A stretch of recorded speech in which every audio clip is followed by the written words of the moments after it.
can say this at any point in time. Buhari was a stranger in his own government. And I can corroborate this. Hey, yeah. My people, now through they say, wonder shall never end. For this podcast, we una won't watch so. My people, una go laugh tire. This man we una they see here, now one of Buhari minister. His name now Solomon Dalung. I be waiting say name be. My people, this man can't tell me how you say. He say Buhari was used and dumped. By who? My people, who go answer also? By who? Who use Buhari?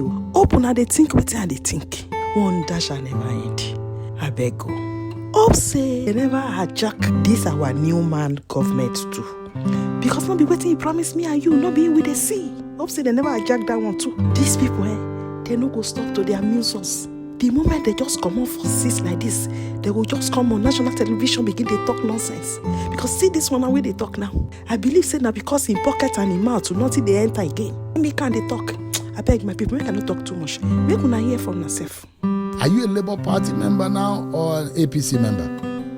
I'm a member of the Social Democratic Party. SDP. I left the APC in 2023.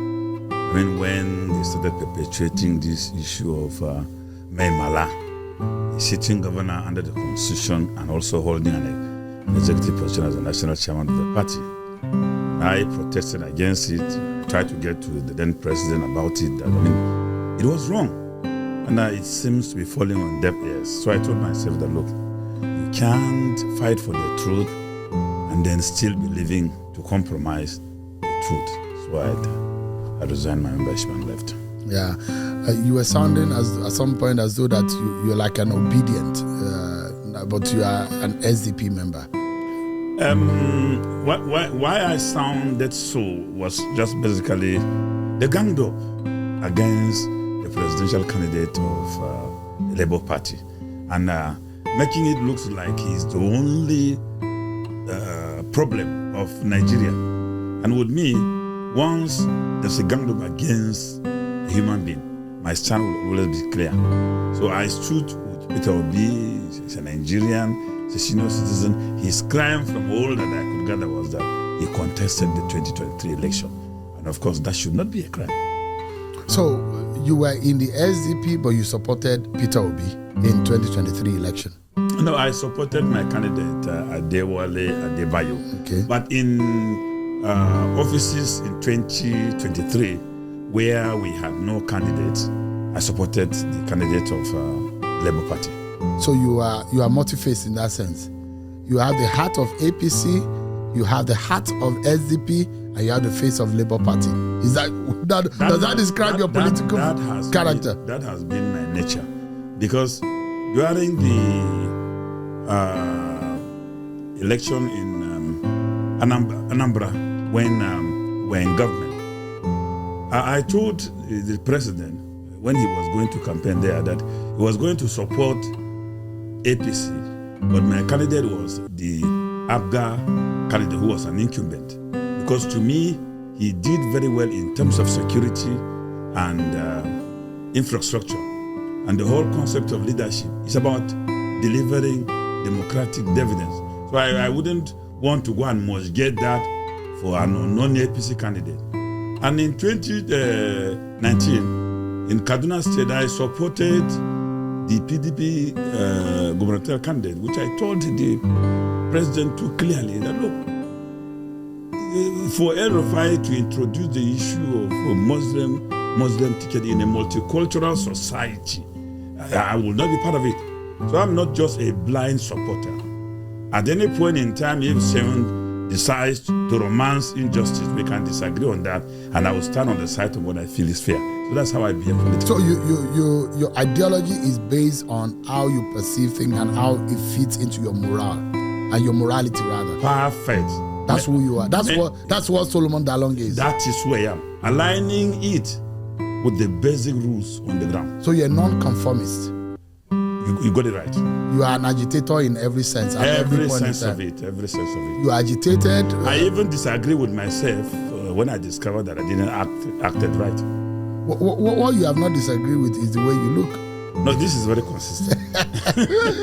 What informed this outfit anyway? The khaki and your beret. I mean, it reminds me when I was in university. If you wear this on campus, you might have, and you don't belong to a particular court group, you might have your head in your hands at some point. Are you a courtist? Not at all. This is the signature of my mentor, Che Guevara, the Latin American revolutionary who actually fought very well for the liberation of most of those countries. It was also replicated here in Africa by my great mentor and leader, Thomas Sankara, blessed memory in Burkina Faso. So it is an ideology of preaching, change in favor of the majority. So we stand for the general good. So I'm only just replicating that. That are my thoughts. So you are a Che Guevara in one sense, you're a Sankara on one hand, but in the real sense, let's come to the real fact. You served on the platform of the APC. You were in the beginning one of the so-called founders of the APC, and there are those who will blame you that you are one of the problems of Nigeria. There are those who will say, Solomon Dalung, what you preach is different from what we saw. You serve the political party that you now disagree with. What came about the APC? What was the agenda in forming the APC in the first place? The APC, as at the time of conception, the way some of us perceive it was like we were all agreeing on one thing, to move Nigeria forward. But shortly after that, I realized that APC was just like the Pontius Pilate pontifical disagreements. We were a conglomeration of strange bedfellows with all different interests, but we had a common enemy, and the common enemy was to eliminate PDP and Jonathan. Jonathan. And for me, it wasn't so. For me, it was the issue of let us move the country forward. So shortly after we have gotten power, this interest started manifesting, he said, in different forms and even within government which we were serving. And of course, I understood that, look, we had actually shortchanged Nigerians. So in one sense, APC deceived Nigerians. They were not actually for the people.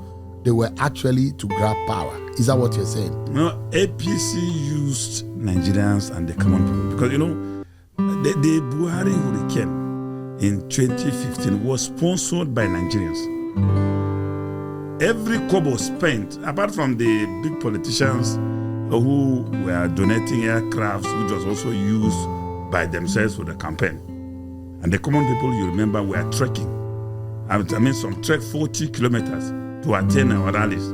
The poor people scratched cards, liquidated their small investment and donated. And the peak of it was the 90-year-old woman in Kebbi, whom when we went for campaign, brought out her life savings of 1 million and donated it to APC and said, she thanked God that she's contributing to the new Nigeria, even if she may not live to see. All that has been a ruse, isn't it? Completely. So so are you disappointed? Because I'm also worried that you served under the APC. You benefited from the APC. You served for 4 years as a minister. Now you are coming back to stab the party in the back, and you say the party does not represent what you thought you could have represented. Is that not double speaking? I serve my country because at any given opportunity, if I'm invited, I'm convinced that I have something to do for my country, I will go and serve. I serve my country. But the party with which I was one of the strongest members at conception and even the campaign. I brought much to the table in 2015. I mobilized 560 clergies, bishops, reverend fathers to endorse Buhari on the 13th of February 2015 at the International Conference Center. That was the first time, in the history of this country, where the North which has always been divided along religion, had that type of endorsement, and the clergy went and campaigned for Buhari. So I am a tall stakeholder in APC. But like I said, like you said, I am completely disappointed because, what we told Nigerians was not what had happened in 2015. So it was a lie. We lied. We should admit we lied at any To point. Nigerians. To Nigerians. We deceived Nigerians. And I can corroborate this. Even though we use people deceive people, the PDP for campaign, but of course we were a replica of what we were accusing the PDP of. Or even worse. Worse. Not even. Eliminate the word worse. But Buhari was a catch, isn't it? People wanted the exit of PDP, thinking that Buhari was the Messiah at the time. But now there are those who will say Buhari was a disaster. Those who do not see that Buhari did anything good in that 8 years will think that Buhari wasn't the best for Nigeria at the time. What happened? Buhari was also used and done. Who used him? Buhari's charisma was needed at that point in time by the political elite to eliminate Jonathan. And shortly after Buhari had taken over power, this set of political elites emerged and hijacked government. And Buhari was a stranger. Because I went to see the president in 2020 when I was out of office. And I told him, Mr. President, this wasn't what we told Nigerians. And that I have conscience. We campaigned and convinced Nigerians. And when I look at the type of investment the common people put in our government, and here we are today with insecurity. When we came in, it was only the Northeast. As at 2020, I told him, it was not possible to even travel from Abuja to Kaduna. And I dared him. I said, Mr. President, if you disbelieve what I'm saying, or what I was saying, please, roll out brigade of gas now, and I join you. We drive from Abuja to Daura, and I promise him that if bandits do not attack him, I will go and die in exile. I briefed him about the security situation, about the hardship, and to be very fair to the president, he expressed surprise, meaning from my own judgment, some of the things I said were things he was hearing them for the first time. But I'm not surprised that such has happened. Because even when we were in government, it has happened. It was me who, even at the Federal Executive Council meeting, that informed him when the DSS and EFCC were trigger drawn in Asokoro here for 3 days. They held the entire environment hostage, and the president didn't know. It was everywhere on the press, print media. But the president, the Buhari that we saw is usually with newspapers. We saw him reading the newspapers. Maybe they gave him a different newspaper. Well, those who had such knowledge had actually claimed that his newspapers are different. But from this particular incident where the president was in Nigeria for 3 good days, and we went to the Federal Executive Council meeting, and I was expecting the issue to have been on the agenda, the first thing we will look at. And until we finished our meeting, it was not there. I had to introduce it through AOB. And the president was completely in confusion, listening to what I was saying. And at the end of the day, we even left without any closing prayer because he was visibly angry. And when he left, on my way to my office, I saw those 2 agencies under his office, directly under his office, holding a complete community hostage for 3 days because of whatever their interests they had, and the president didn't know. There was no security to his table. The National Security Advisor could not inform him. The so-called courtiers and veranda boys, none of them, thought it wise to save his image and integrity to inform him. So there was an overtaking of the Buhari government under his watch. For me, Buhari's hurricane, Buhari's integrity was needed. It was a political bite needed to eliminate Jonathan and his government. And immediately that was achieved. You could see what happened.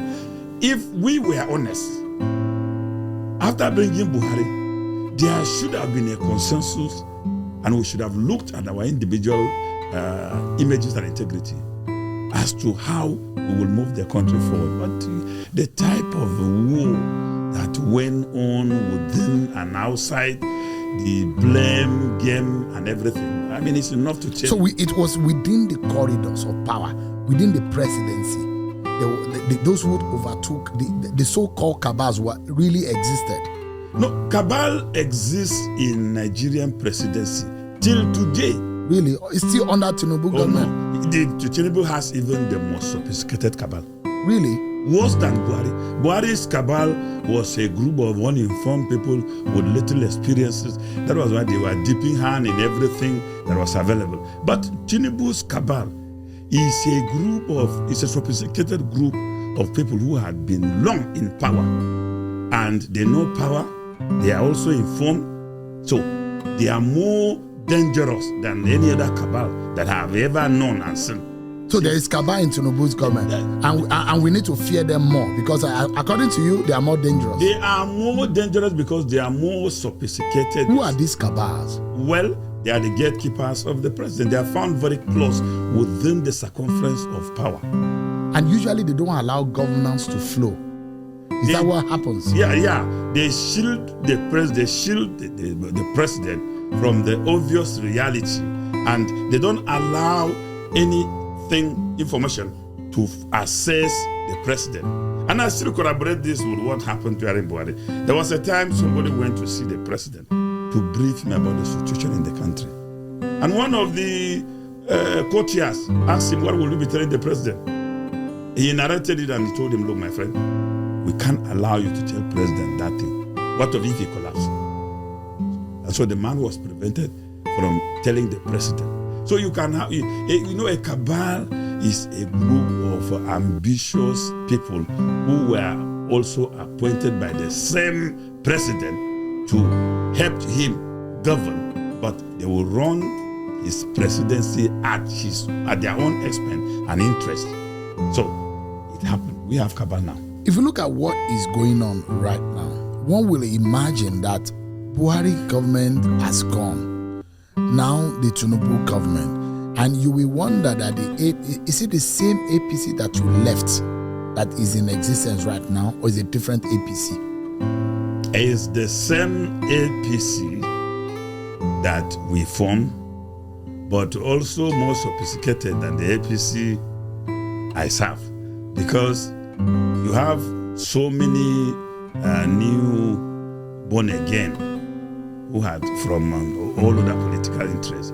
They have now metamorphosed into the party, and it's a very complex political architecture, which is more like a zoo. So when you were there, you are of the CPC stock, of course. So the CPC cabal were running the Buhari government, but now it looks like the ACN cabal are the one running the Tinubu government. Is that what is going on? No, the CPC did not succeed in having a cabal. If it did, the likes of Al-Makura, who was the only CPC governor into the merger, I mean, could have featured prominently. The most unfortunate thing that happened was that shortly after we have taken power, this group of people emerged from nowhere. Let me tell you, when I was campaigning, they were not politicians at these big cabals are not politicians. They were like bandits who laid an ambush. Immediately when the president was declared winner, I was with him in his office. I went to see him in the evening that very day. I was blocked from going in his house that very day. And this was the same place as at last night of the previous day. I was there till 2 a.m. I was blocked until I had to make calls before I was allowed to go in. Till I was able to make calls to assess Buhari. if I was allowed. So from that day, the cabal had taken over. Taken over. Those who campaigned for Buhari went celebrating. So they left the president porous. And these people who knew power took over power. And they actually run it to their interests until 8 years. And these people have amassed a lot of wealth from what you are trying to describe. Of course, they are very, very wealthy. And Nigerians should expect them. And they are very powerful. Of course. And you are not afraid that these powerful people may come after you. Oh, you see, I've been into this for all my years. I've been into the struggle for 40 years. I've survived more than 10 assassination attempts. There was a time 5 people carrying AK-47 blocked me and sprayed my car. Solomon Dalung is still living. In 2014, on my way from Zaria to Jos, 3 people around 11 a.m. ambushed me again, sprayed my car. I'm still alive. I'm not talking about attempt to poison my food on so many occasions. I'm not talking about even the invasion of my house in Jos so many times in an attempt to kidnap me and go and kill. So I am not afraid of death, because one thing I know, my mother confirmed that to me, I'm not going to leave this planet until the day ordained by God. So I'm not afraid of anybody planning to kill me. So are you like a cat with 9 lives, or you have some supernatural powers? Well, I think I have more than 9 lives, because the number of assassination attempts I've survived is more than 9. So it's a supernatural powers? No, I think God is on my side.